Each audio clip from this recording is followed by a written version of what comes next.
Hello, everybody. Welcome into GSMC's Down by Contact Sports Podcast. I am your host, Jeremy Lapidus.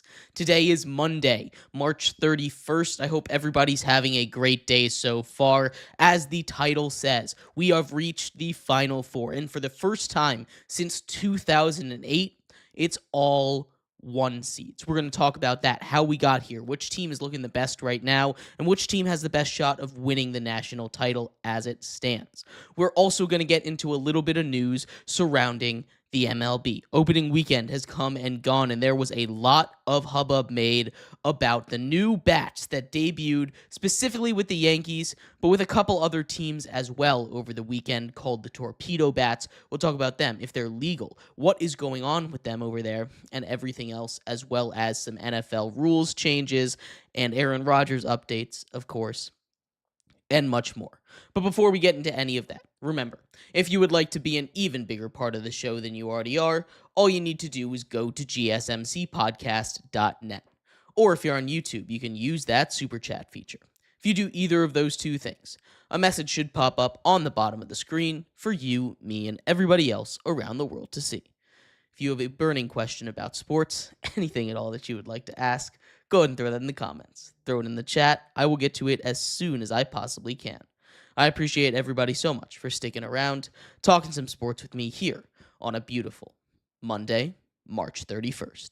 But like I was saying, we are going to get into a little bit here on March Madness. We have our Final Four set, and for just the second time in the history of the tournament, we have all one seeds remaining. The first time, coincidentally, was also the last time it was in San Antonio in 2008 when 4 one seeds showed up, and we had an excellent Final Four, which is what we're counting on. Now, I've heard a lot of people say that this is the most boring of the outcomes. This is the most boring NCAA March Madness tournament there's ever been. This is the worst that has ever been. We're getting a bunch of blowouts, and yes, we sure are. But we have whittled it down to the top 4 teams. These teams are top 10 in KenPom offensive adjusted efficiency and defensive adjusted efficiency. All 4 of these teams are the best team in the nation. We had the top 8 teams in the nation last time in the last round. That didn't really lend itself to a lot of great games, but as we continue to whittle ourselves down, we get the best teams and the best players competing, and it's going to give us an opportunity to see the best on best that we don't often get to see when it comes to March Madness. So again, when we talk about, is this the worst March Madness of all time? This is the most boring March Madness of all time? No. Is it one of the chalkiest March Madnesses of all time? Yes, absolutely it is. You don't see 4 one seeds make it because it's tough to do in this sport, because there are lots of good teams, but also because the crop of one seeds this year are far and away some of the best crop of one seeds we have seen ever. I'm serious about that. This Duke team, for instance, not the number 1 overall seed in this tournament, is the second best team rated ever by KenPom. Ever. Second best team. That's how good this Duke team is heading into the tournament. There is a lot going in here, but we're going to break down how each team got here. We'll start off with the number 1 overall seed in the tournament, and that's Auburn. The number 1 overall seed and a team with the Player of the Year candidate in Johni Broome, right? Broome had a little bit of an injury issue in the game versus Michigan State, but he came back near the end, was still a little bit favoring one side, but he should be fine. That week off should do wonders for him. He's probably going to win this National Player of the Year, even over guys like Cooper Flagg. This is a Auburn team that has been to just 2 Final Fours in its entire team history. The last time was in 2019. Second time was this time. They've never made it past the Final Four. 0 national titles here. Of course, 2019, they lose by 1 to Virginia in the Final Four, well, on Virginia's route to winning their national title over there. Bruce Pearl has completely transformed this program. Like we said, Auburn, historically, not really the kind of team that's going to make these deep runs. We've seen now Bruce Pearl make 2 runs to the Final Four. Those are the only runs that they have ever made.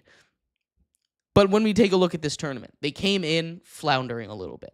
They had lost 3 of 4 they just weren't really looking their best. And it looked like it was going to be more of the same. Against Alabama State, they ended up winning that game by 20, but at halftime, they were dangerously close from going down into a deficit there. They still win 83-63. Then in the next round, they take on Creighton, a pretty tough team, but not the toughest of that 8-9 crop. It's one of those games where you like to see them play a little bit better, but they did play great down the stretch there, 82-70 in a 12-point victory. Then everything seemingly clicked in that second half against Michigan. Against Michigan, they completely shut them down in the second half. They couldn't get anything going. Michigan couldn't. And they end up beating them by 13 points, 78-65. And we saw more of the same. Against Michigan State, they jump out to an early 15-point lead, and they never look back. This is a really strong Auburn team, and they're playing some of their best basketball right now when it matters the most. That was Bruce Pearl. That was Tom Izzo's first loss ever against an SEC opponent in March. He's now 10-1 against SEC opponents in March. They advance to the Final Four. They're going to be taking on Florida, who has probably looked like the weakest one seed that we have seen in this tournament so far. They've already survived a couple of scary moments, not just one, but a couple. It survived UConn, a 77-75 victory in that one. They took an 18-4 run in the last 3 minutes of the Texas Tech game to beat them by just 5 points, 84-79. That was in the Elite Eight. In between those two games, you had Norfolk State, a 16 seed, which they took care of by almost 30 points, 95-69. Maryland, they took care of when Kevin Willard was having his issues, leaving the program, left with very loudly. It was a mess over there, 87-71 there. And now they're here.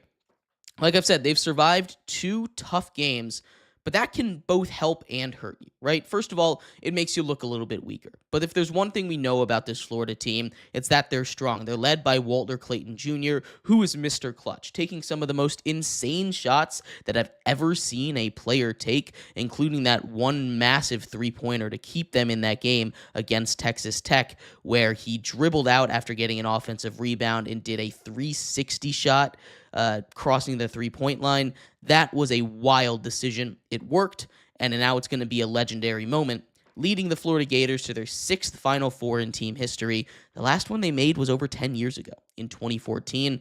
They've only won 2 national championships, only been to 3, so they make it about half the time when they make it to the Final Four.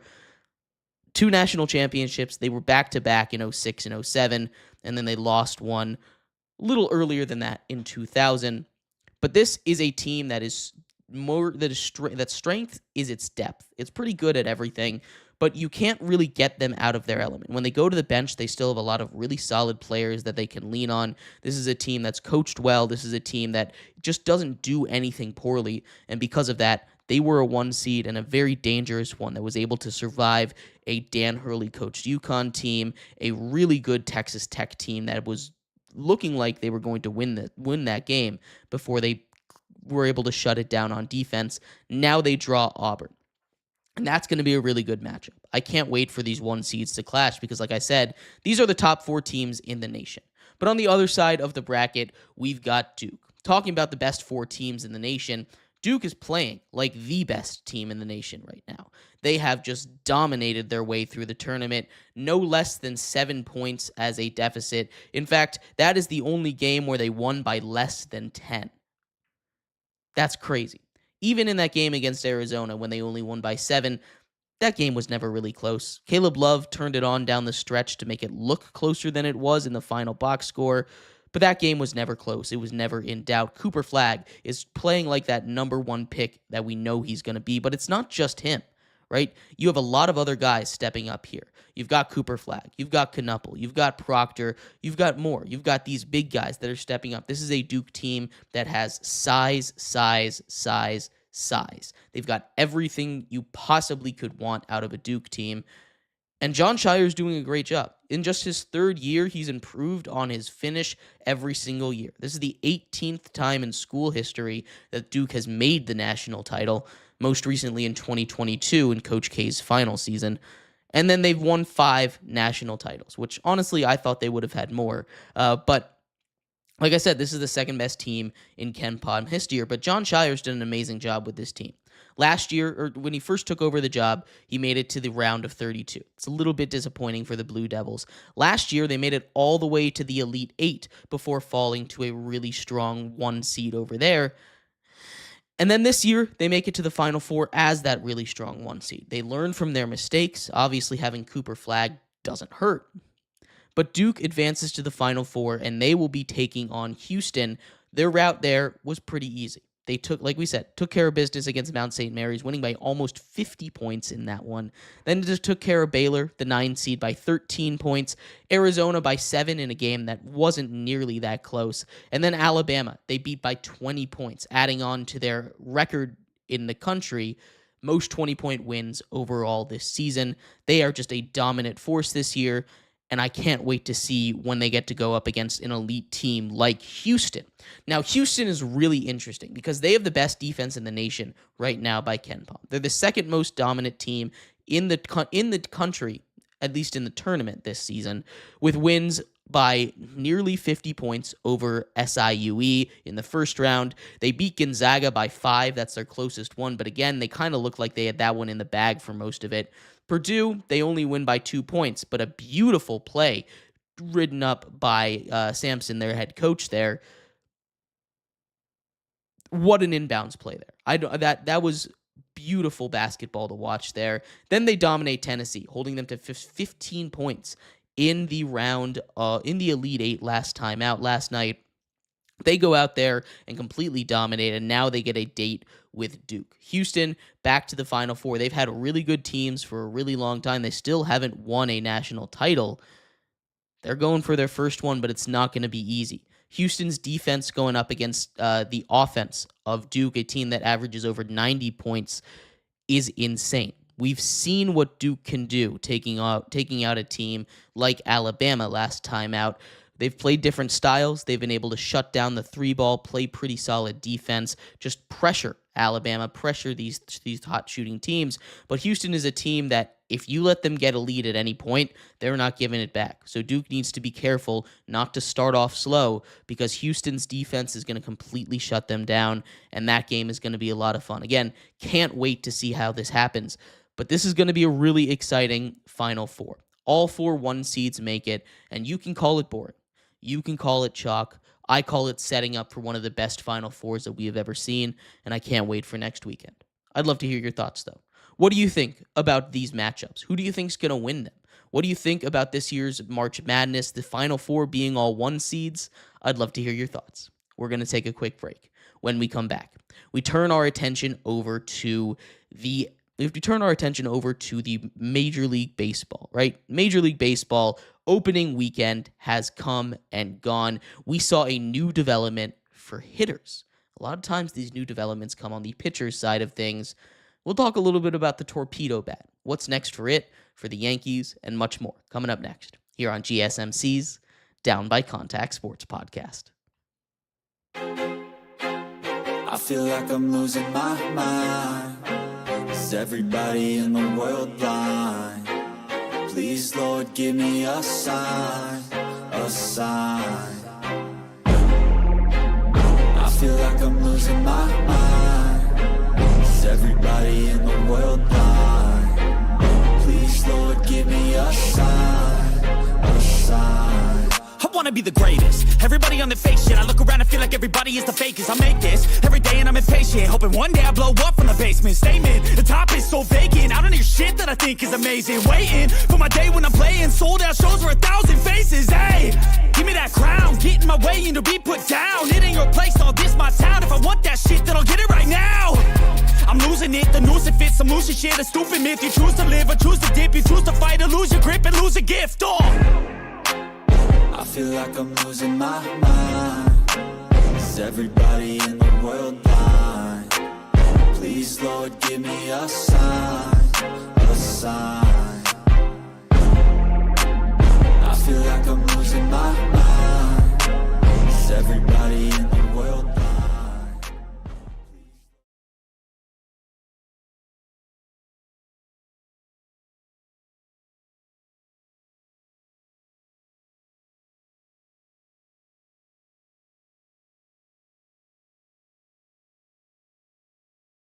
Welcome back to GSMC's Down by Contact Sports Podcast. I am your host, Jeremy Lapidus. Today is Monday, March 31st, if you were just tuning in. We just finished going over all the one seeds that made it to the Final Four. All four of them made it for just the second time in the history of March Madness, the first time since it was last hosted in San Antonio in 2008.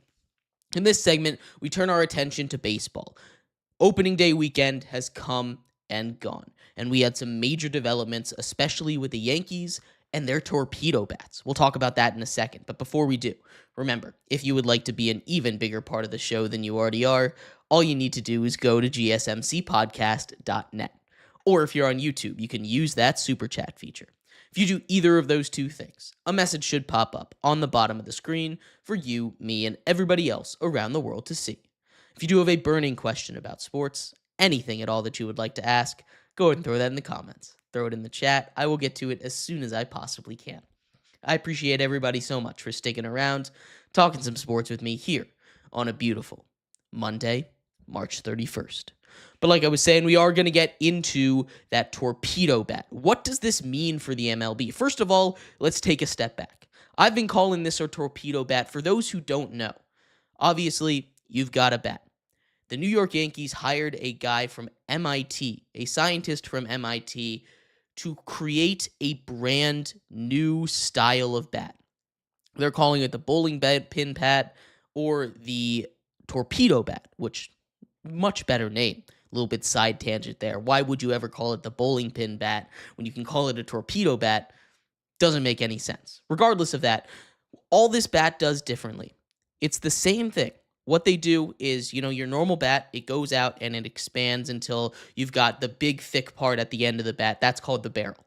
In the barrel, what they do, they're just sliding it down where the hitters are making more contacts. They took analytics, which, awesome. I'm not trying to nerd out over this a little bit, but the way that they're able to use analytics in sports nowadays is crazy, and it's super cool. You obviously need to have a balance of analytics and the eye test just to know what's going on, because numbers can lie. You have to be able to read the numbers correctly. You kind of have to know what works on the baseball field by watching that, or the football field, or any sport, but you can really use those numbers to your advantage, and this is an excellent example of that. What the Yankees front office found, and they'd been doing years of research on this, is that guys like Anthony Volpe, their young shortstop, were making contact more often with the inside of the bat, the part of the bat that's closer to them than the barrel.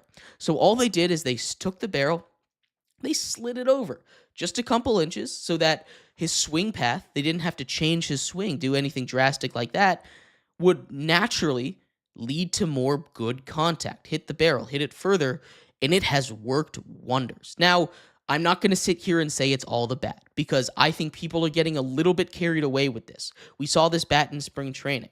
We saw some people even using this bat last season. Regardless of that, this is huge. We haven't gotten a change to a baseball bat in forever. Now, a lot of people are saying it's cheating. It's not allowed. Let's take a look at what the rule says. The rule states a baseball bat, a player to be legal, has to be a single piece of wood, round, and that's important. It is round. The largest part of the bat can be no larger than 2.61 inches in diameter. Now, Major League Baseball has come out, and the Yankees aren't trying to hide this bat or anything. They've submitted it to Major League Baseball, to the MLB Players Association, and they have said, both of them have said it's completely legal. Now, the question of will they make a rule to get that out of there, I doubt it, because it's not the bat that's making it happen. Look, the Yankees hit 9 home runs in one day. That's not a bat. That's bad pitching. They then went to hit on 3 more home runs in the next 2 innings of the next game against the Brewers. The Brewers were throwing meatballs out there, right? Aaron Judge had 3 home runs in that day, a third of the home runs that were given up by the Brewers, and importantly, he did not use these new torpedo bats. So to say that this is ruining the sport, to say that this is going to make hitting so easy, it isn't. All it's doing is letting players that will get a natural advantage by using analytics, defensively, be able to use that offensively and not have to completely rework their swing, which is really cool to see.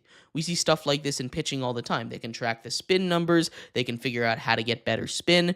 Now you can adjust where the barrel is, and you can just keep your swing as natural as it is and just barrel the ball more, get better percentages of barrels, hit the ball further, hit the ball harder.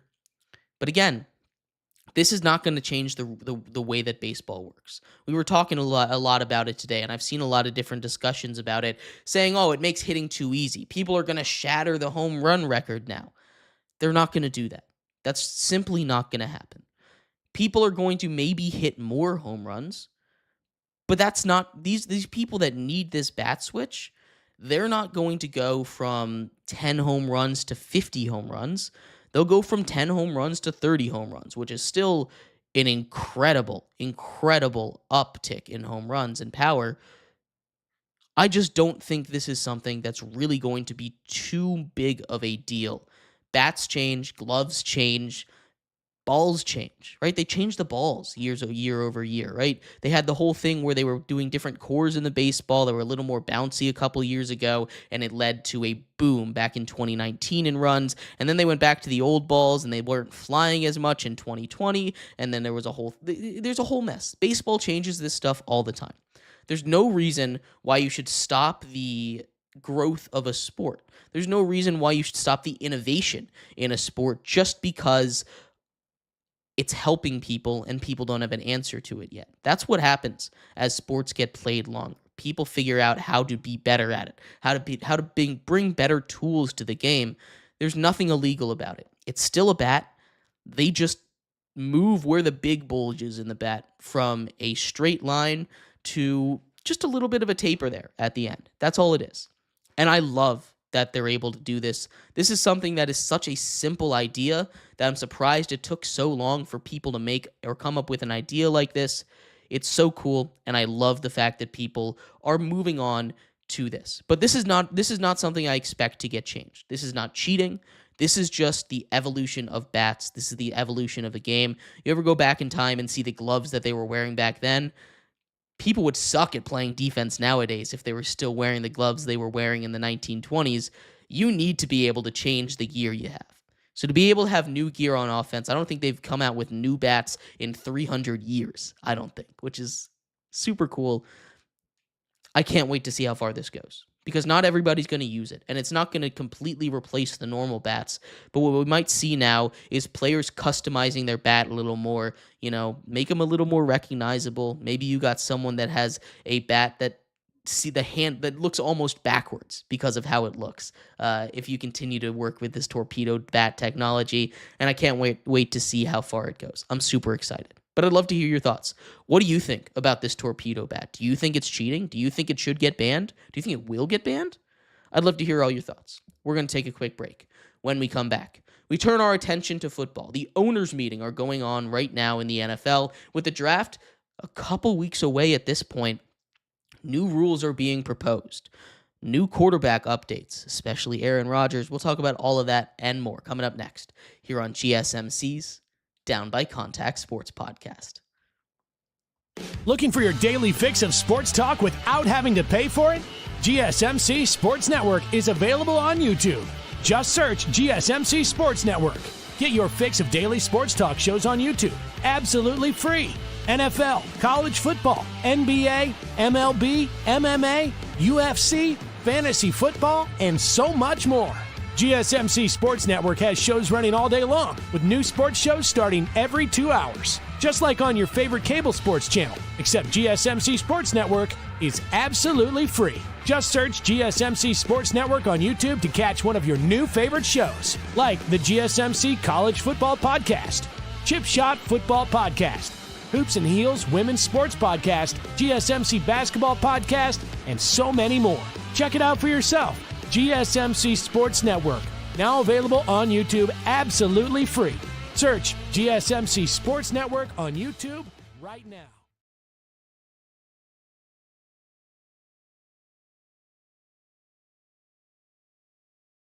Looking for your daily fix of sports talk without having to pay for it?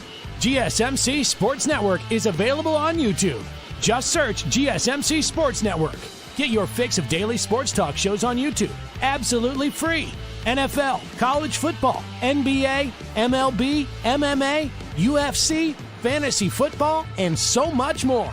GSMC Sports Network has shows running all day long, with new sports shows starting every 2 hours. Just like on your favorite cable sports channel, except GSMC Sports Network is absolutely free. Just search GSMC Sports Network on YouTube to catch one of your new favorite shows, like the GSMC College Football Podcast, Chip Shot Football Podcast, Hoops and Heels Women's Sports Podcast, GSMC Basketball Podcast, and so many more. Check it out for yourself. GSMC Sports Network, now available on YouTube absolutely free. Search GSMC Sports Network on YouTube right now. Welcome back to GSMC's Down by Contact Sports Podcast. I am your host, Jeremy Lapidus. Today is Monday, March 31st, if you are just tuning in. We just finished going over the big controversy from week one, or I should say weekend one, of the MLB, the torpedo bats that came out specifically with the New York Yankees. In this segment, we turn our attention to football. The owners' meetings are happening, and there has been some interesting conversation specifically around the tush push. Now, this is something that I feel strongly should not be banned, but to hear some people in the NFL talk about it, they might have it the other way. We'll talk about that in a second. Before we do, though, remember, if you would like to be an even bigger part of the show than you already are, if you would like to be an even bigger part of the show than you already are, all you need to do is go to gsmcpodcast.net. Or if you're on YouTube, you can use that super chat feature. If you do either of those two things, a message should pop up on the bottom of the screen for you, me, and everybody else around the world to see. If you do have a burning question about sports, anything at all that you would like to ask, go ahead and throw that in the comments. Throw it in the chat. I will get to it as soon as I possibly can. I appreciate everybody so much for sticking around, talking some sports with me here on a beautiful Monday, March 31st. But like I was saying, we are going to get into the whole thing with the tush push. The tush push, as I kind of started off with, is something that I feel very strongly should not be banned. This, in my opinion, is in a couple of other people's opinion, of course, a lot of other people's opinion, not the Packers, though, is a play that requires skill. This is something that, as we saw when it took over a couple seasons ago, every team tried. And my New York Giants are the example that I always point to when I say that this play takes skill. Because they tried this play. Believe me, I have seen it tried by the Giants a million times. It simply did not work. What the Eagles were able to do with this play, and the reason it's taken off like it did, is for a couple of very specific reasons. And it's for a couple of very specific players, really, more than reasons. It's Jalen Hurts, a specimen of a quarterback, a guy that can bench almost 700 pounds, or squat almost 700 pounds. It's ridiculous. Then on top of that, you have an offensive line that was, when it first came out, led by one of the best centers ever in Jason Kelce, who could get low and was just a guy that could move men, as well as Lane Johnson, a lot of other guys on that line that could just move people. Jason Peters as well. All these guys that could just move people. The Philadelphia offensive line still has not changed. It's still a line that can move mass. That's what they can do. And when you have a guy that can squat 600 pounds, 700 pounds behind him, that just makes it all the easier. Now, one thing that I do found really interesting is the fact that teams don't recognize this, especially a team like the Bills. And that's the one that made me kind of puzzled a little bit because, of course, the Packers proposed banning the tush push. They said it doesn't require skill. It's too easy. No, it causes injuries. Studies showed that it did not cause a single injury. Not one injury was caused from the tush push. That's the reasoning. And it slows the pace of the game. But that was only slowed the pace of the game one time, when Frankie Louvu was jumping over the line 4 or 5 times in a row. That doesn't happen all that often. So there's a couple guys that came out against the tush push at the owners' meeting. First of all, Sean McDermott. How about that? That one is shocking to me. Sean McDermott is one of the few people that has come out against the tush push which doesn't make any sense because I talked about having to have a special athlete at the quarterback position to make this work. Jalen Hurts is for sure one of them. The only other one in the league that I can truly think of as a super effective tush-push guy would be Josh Allen. And the fact that Sean McDermott, head coach of the Buffalo Bills, is so adamantly against the tush-push is shocking to me. Now, he's the only one of the major people that came out and was asked about it that was against it, but it just doesn't make any sense because he's one of the guys that can benefit from this. Every other guy, the Lions GM, the Colts GM, DeMeco Ryans, the head coach of the Houston Texans, these guys, they're all for the tush-push. They're saying, yeah, it takes skill. Yeah, it takes a certain amount of player. People are saying, if you had to ban every single good play, you might just have to ban Lamar Jackson from running, stuff like that. But the fact that this even has a little bit of traction is a little bit concerning to me. I'm not one to say, oh, it's going to be a slippery slope. You ban this one play, then, oh, what are they going to do? Are they going to ban QB sneaks? Are they going to ban the fly route? What are they going to ban screen passes? No. Obviously, it's not going to go that far. And I'm not trying to be hyperbolistic about this. But what I am going to say here is the fact that this is not an issue in the NFL. There are for sure issues in the NFL. The kickoff still needs a little bit of help. The kickoff still needs to be messed with, for sure, a little bit. It's not perfect. There's the injury problem on a lot of other plays that does need to be addressed.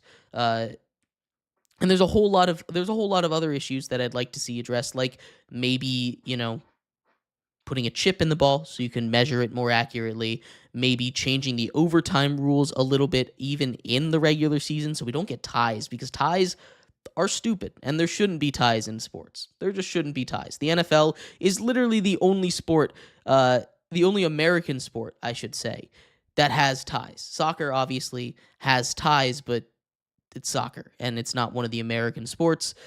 So just get rid of ties. Ties are dumb. We don't need them. We do not need ties in the regular season. Just figure something out to get over that. But banning the tush push is not an issue. There are lots of other things that should be fixed about the game of football. But if they go out and the competition committee says that the tush push is too dangerous, they're lying. They just want to get it out of there because they don't have the players to get it done, and they're tired of getting it run against them. Figure it out. There's a way to stop it. There's a way to stop everything. The Philadelphia Eagles won't be able to do this forever. The offensive line is going to lose some juice. Jalen Hurts is going to get some age behind him, and he won't be able to be as powerful anymore, right? This is not going to be a dominant play for the Eagles for the next forever. It could be, but I'm willing to bet a lot of money that it won't be a dominant play for them 10 years from now. We'll see what happens. But this is not a big issue that needs to be banned, and the fact that the Packers are getting some support from around the league, especially from a guy like Sean McDermott, is especially shocking to me. But I'd love to hear your thoughts. What are some rule changes you would like to hear? What would you like to see happen in the NFL? What are some rule changes that you don't want to happen? What do you think about the tush push? Should it be banned? I'd love to hear your thoughts. We're going to take a quick break. When we come back, we turn our attention to Aaron Rodgers, the story of the offseason every single time, right? Some more updates for him. We're going to talk about where he might end up, what happened with him over the weekends, and what people are saying surrounding the former MVP. We'll be right back here on GSMC's Down by Contact Sports Podcast.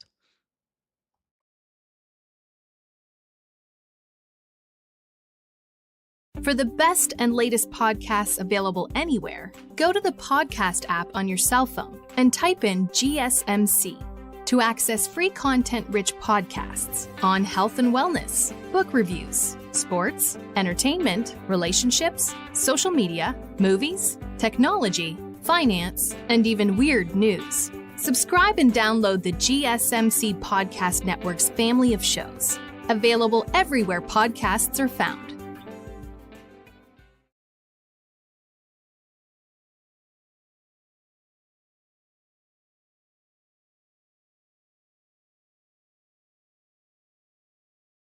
For the best and latest podcasts available anywhere, go to the podcast app on your cell phone and type in GSMC to access free content-rich podcasts on health and wellness, book reviews, sports, entertainment, relationships, social media, movies, technology, finance, and even weird news. Subscribe and download the GSMC Podcast Network's family of shows, available everywhere podcasts are found.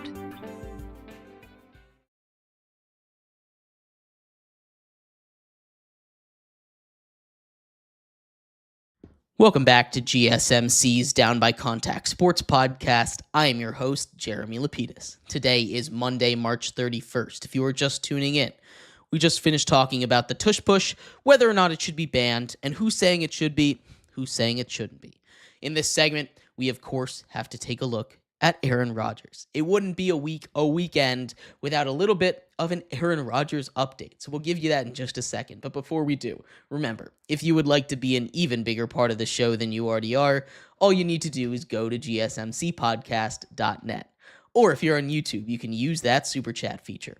If you do either of those two things, a message should pop up on the bottom of the screen for you, me, and everybody else around the world to see. If you do have a burning question about sports, anything at all that you would like to ask, go ahead and throw that in the comments. Throw it in the chat. I will get to it as soon as I possibly can. I appreciate everybody so much for sticking around, talking some sports with me here on a beautiful Monday, March 31st. But like I was saying, we are going to get into a little bit on Aaron Rodgers. And the Aaron Rodgers update is he sure seems like a Steeler right now, doesn't he? Mike Tomlin asked about him. He said he met with Aaron Rodgers, got to know him a little bit better. He was also seen throwing with DK Metcalf. This is interesting. Now, of course, there's going to be some Pittsburgh Steelers fans that don't love the fact that Aaron Rodgers is going to be a Steeler. There's going to be some Pittsburgh Steelers fans that are hyped that he's going to be a Steeler fan, he's going to be a Pittsburgh Steeler, and there's going to be some people that are still not convinced that he's going to be a Steeler. It's going to take a little bit longer, but the fact that he is there, he's really the only quarterback left on the market, and who else are they going to bring in? Are they going to give up a lot more assets to trade for Kirk Cousins? No, Kirk Cousins is the same quarterback right now that Aaron Rodgers is. He just doesn't have the same upside, right? Maybe he has a higher floor, but he definitely doesn't have the same upside that Aaron Rodgers does, which is MVP, Super Bowl champion, Super Bowl MVP Aaron Rodgers, right? He just does not have that. Right now, the quarterback on their roster is Mason Rudolph, and the Steelers have said that they're comfortable with Mason Rudolph being the starter, but I quite frankly don't believe them. I really don't. I also don't believe that the Browns are happy with Kenny Pickett as their starter. I don't think the Titans are happy with Will Levis as their starter. These things, they have been said, but I don't think it's true. Right? A lot of times before the draft, around draft season, it's a lot of fluff. It's a lot of sorting through the nothingness and the lies to get to the truth. And the truth of the matter is, Aaron Rodgers is most likely going to be a Steeler. Now, there's no contract out there yet, and I assume that he's going to push this out a little bit longer, maybe even till after the draft. But it seems like meeting with Mike Tomlin, throwing with DK Metcalf, there is no reason to do any of these things unless you're going to be a Steeler.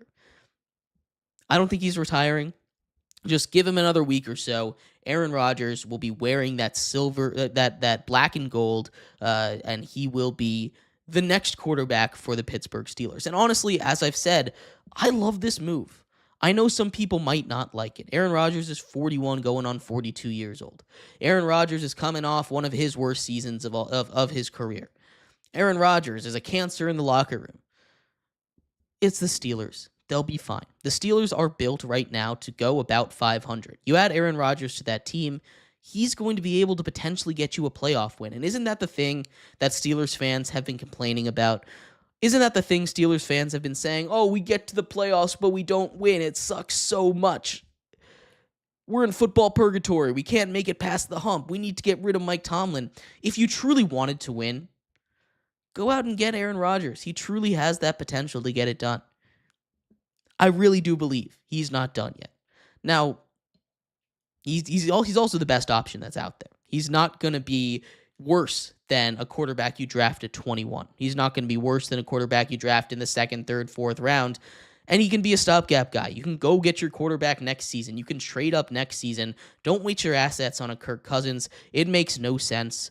Just roll with what you got. Bring in a guy like Aaron Rodgers. He's the best option available, and he was the best option available for you really from the start, aside from potentially Geno Smith. Just bring him in. He'll be good. I really do like this move. But again, we will keep you updated on this because this is an ever-updating story. This is something that's never going to go away until he does sign, and there's still a chance that he goes elsewhere. It seems like he's not going to sign until a couple days before the draft, if I had to guess. So next week, be ready for more Aaron Rodgers updates, or maybe even tomorrow when we figure out that he's asked for 5 years, $800 million, right? And the Steelers say no, they'll negotiate it down to whatever they need it to be. But I truly do expect this deal to get done in the next week or so. I'm really excited for the Steelers. Honestly, they haven't had a good quarterback. They've been dragging their feet on it for a long time. And if they truly go into this season with Mason Rudolph as their starter, if they go in and they really do believe that they're happy with Mason Rudolph as a starting quarterback, just shut down the whole franchise. Not shut it down. Hit the reset button. Move off of Mike Tomlin. Tank this year if you're happy with Mason Rudolph as your starter. Because that's not going to get you anywhere. It certainly isn't going to get you past the purgatory of football that you're in right now. But you know what might? Aaron Rodgers. But let me know what your thoughts are. I'd love to hear them. We're going to take a quick break. When we come back, we turn our attention over to the NHL. The NHL, much like the NBA, has less than 10 games to go for every one of their teams. We're going to do a little standings check-in, where we stand with the President's Trophy race that's really heating up between the top 3 teams. We're going to talk a little bit about where the divisions stand, what the playoff matchups might look like, and much more. That's coming up next, here on GSMC's Down by Contact Sports Podcast.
Welcome back to GSMC's Down by Contact Sports Podcast. I'm your host, Jeremy Lapidus.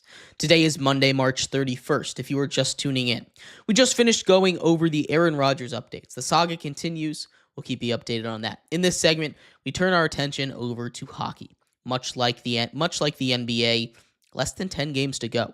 We're going to do a little bit of a check-in right before the playoffs start. 3 teams have clinched. We'll talk about that in a second. But before we do, remember, if you would like to be an even bigger part of the show than you already are, all you need to do is go to gsmcpodcast.net. Or if you're on YouTube, you can use that super chat feature.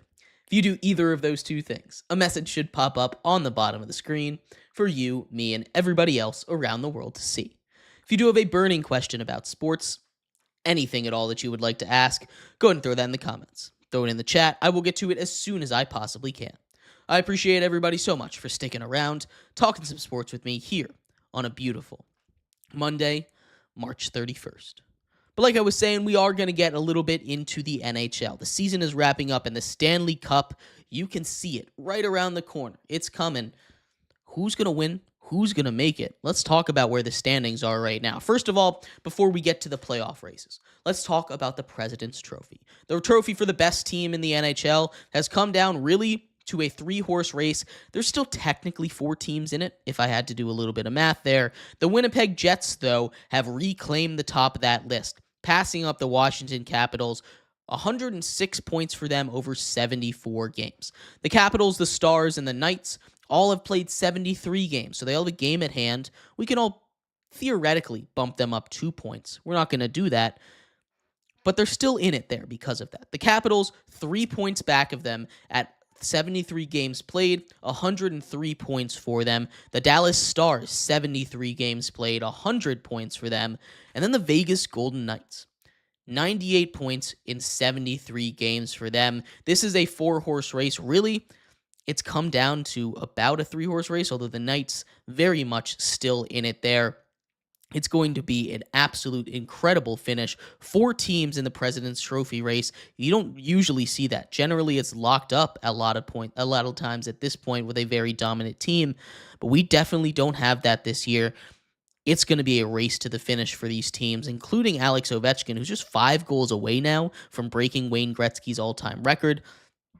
9 games to go, 5 goals to score. It's very possible he gets it done this season, which would be absolutely insane, especially after he missed 20 games with a broken leg earlier this season. He's just a beast. But getting to the division races here as we take a look at the playoffs. Again, just a reminder how the hockey playoffs work. The top 3 from each division make it. There's 4 divisions, 2 in each conference, Eastern and Western Conference, and then wild cards, 2 wild cards from each conference. So we're going to start off with the division races, then get to the wild card races. In the Eastern Conference, the 2 divisions, the Atlantic and the Metropolitan. We're going to start off with the Atlantic. The 3 teams have basically locked it up at this point. The Toronto Maple Leafs sit at the top of the division right now with 94 points through 74 games played. They're led, of course, by Austin Matthews, Mitch Marner playing good hockey as well. But this is a Maple Leafs team pretty much locked into the playoffs so far. They're 10 games up on the Ottawa Senators, or 10 points up on the Ottawa Senators, who have played 1 less game than them, but are the 4th place team in that division. So they've basically locked it up. The Tampa Bay Lightning, 73 games they've played. They're at 91 points. Again, I feel pretty safe about locking them into the playoffs, although nothing has been clinched yet. The Florida Panthers, also 73 games played, also 91 points.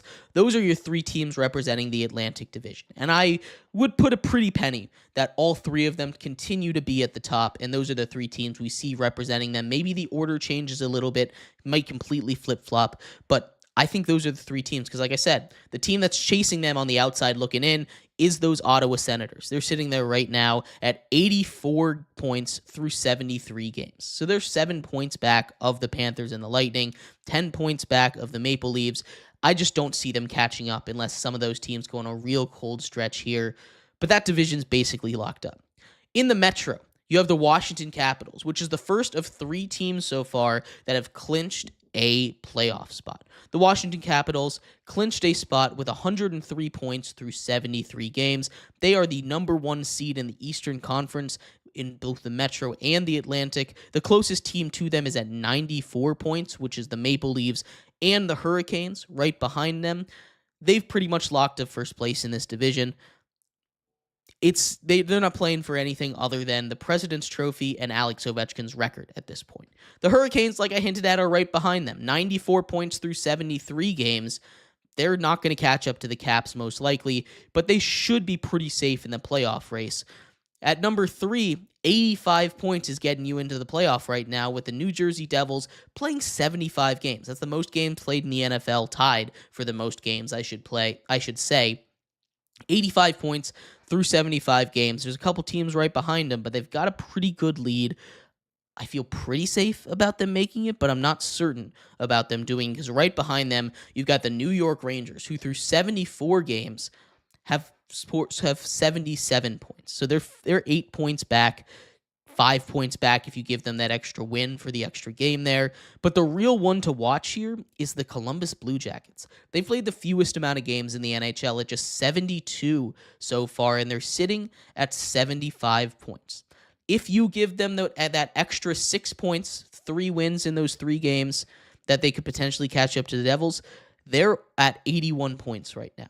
They have a lot of room to work. That is a team to watch as we watched into the playoffs. I feel like the Caps and the Hurricanes pretty much set in the Metro, but I wouldn't be shocked if the Columbus Blue Jackets came up and took that Devils spot right from under their noses. The Devils are dealing with a lot of injuries right now, so we'll have to see.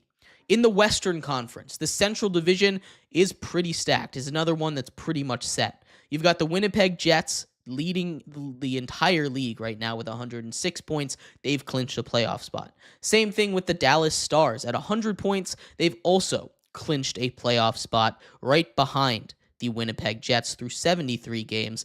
The Colorado Avalanche are the last team in there. Through 74 games, they've scored a nice 93 points.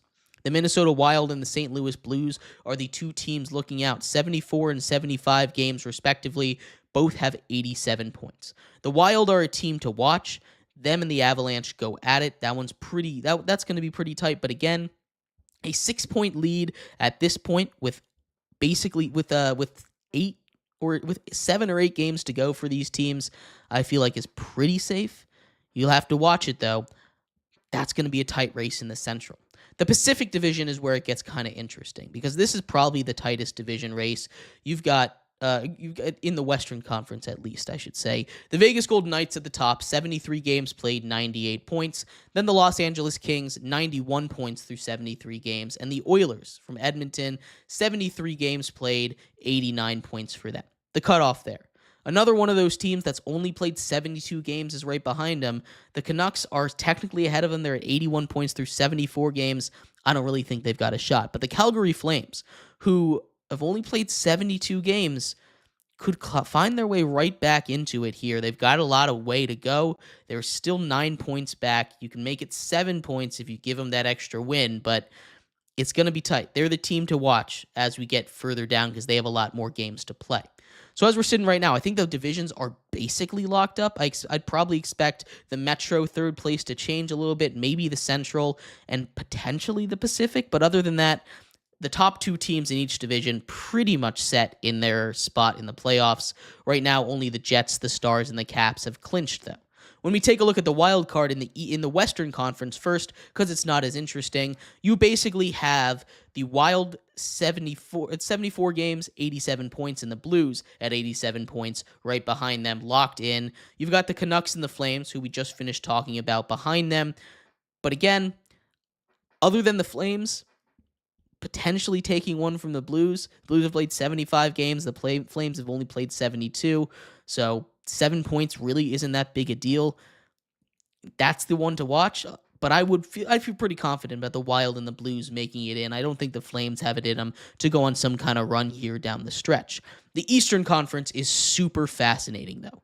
Right now, you've got the Ottawa Senators, who I would say have basically locked up a spot. Unless they go cold. They didn't score a goal against the Penguins last night.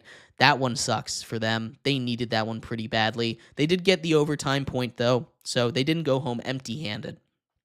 But the Ottawa Senators here at 84 points, I feel pretty safe about logging them into the playoffs. But that second wildcard spot in the East is a mess. The Canadiens at 77 points and only 73 games played have it locked up. The Rangers, 77 points in 74 games, are behind them. That's going to be a tight one. The Blue Jackets, 72 games, again, the one to watch, are only 2 points back of the Rangers and the Canadiens with a couple games in hand for both of them. The Red Wings at 74 points. The Islanders also at 74 points are a couple dark horse teams to watch. And the team that would really shock me if they got in was the Pittsburgh Penguins. They've played 75 games and they're still at 71 points. I just don't really see them finding a way in. Maybe they do. This is the most interesting thing to watch down the stretch in hockey. Who's going to take that Eastern wild card final spot here to play the Capitals, most likely? I'm thinking it's probably going to be the Rangers, but again, watch those Blue Jackets. They have a lot of leeway. They've only played 72 games. 9 games to go is a lot better looking at the standings than just 7 games or 8 games. That's going to mean a lot. Overall, I think I'm leaning towards the Senators and the Rangers getting in, but it sure is going to be very close down the stretch. There's a lot of big games to pay attention to, but I'd love to hear your thoughts. Who do you think gets in the NHL playoffs? And who do you think wins the NHL Stanley Cup? I'd love to hear your thoughts. We're going to take a... Excuse me. And thank you, everybody, so much for tuning in to today's episode of GSMC's Down by Contact Sports Podcast. I have been your host, Jeremy Lapidus. We will be back tomorrow talking all things sports. We're going to talk about all the major baseball action from around the world. We'll talk a little bit about the NFL owners meeting, stuff coming out of there, and much more. I'll see you then. Bye-bye.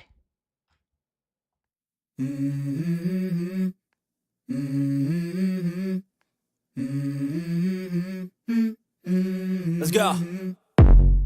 I wake up to a little bit of drool on my pillow, feel like it's gonna be a bad day. Yeah, I'm tired of shit, and the coffee ain't hit yet, damn ain't that great.